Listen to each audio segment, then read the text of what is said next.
家好，我是薇薇。今天我们来做简单家庭版的素生煎，下面开始吧。准备1卷红薯粉条，用温水浸泡变软。再取1只西葫芦，去掉头尾，片片再切丝儿。刀工欠点火候的，可以直接用刨丝器。用西葫芦做馅儿，相信不少朋友都没有试过吧？撒些盐，杀出一些水分，这样容易盘馅儿，吃起来口感也更好。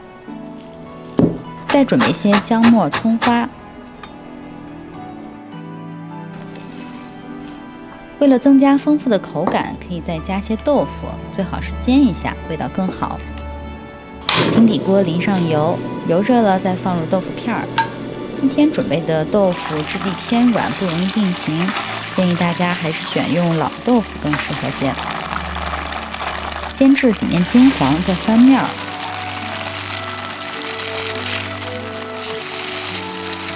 两面煎好了就盛出来，放凉了之后再切丁。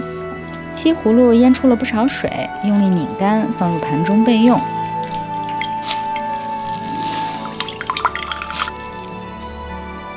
煎豆腐也放凉了，直接切成小丁。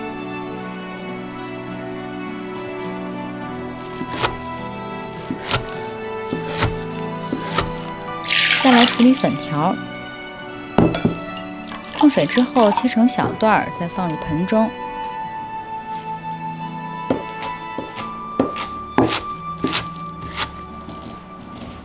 先拌入10毫升生抽，拌匀了入一下味儿。再加入西葫芦和豆腐丁，然后是香葱和姜末，少量盐、鸡精、2克13香、黑胡椒粉。最后再淋1勺香油提香，翻拌均匀，这馅儿就好了。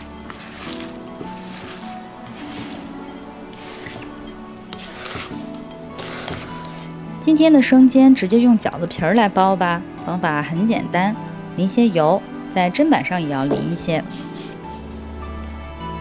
饺子皮儿的2面都抹匀了，然后再用擀面杖擀大一些就可以了。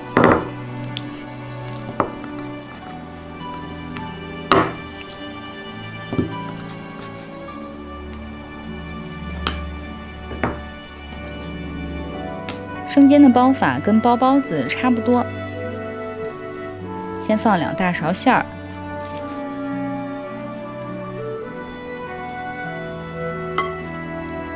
然后就开始收口。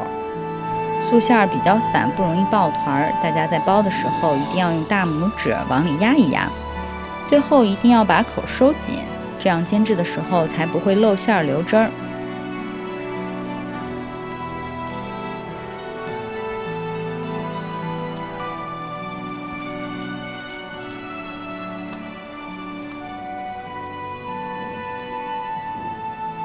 全部包好了，开小火，往锅里再添些油，把生煎一个个码到锅里。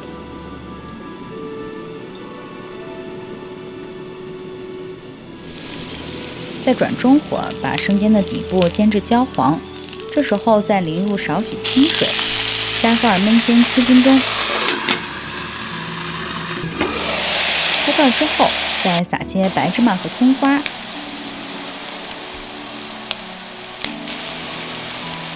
再盖上盖子，关火焖1分钟就可以起锅了。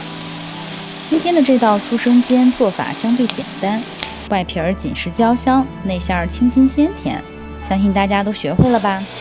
不妨试试看哦。用爱烹饪，用心品味，我是薇薇。喜欢我的视频就请关注、点赞并转发，以后每周都会送上美味的料理，谢谢支持，下回见喽。衬托的恰到好说，家里能做出这么好吃的素生煎，而且也简单，也方便也快。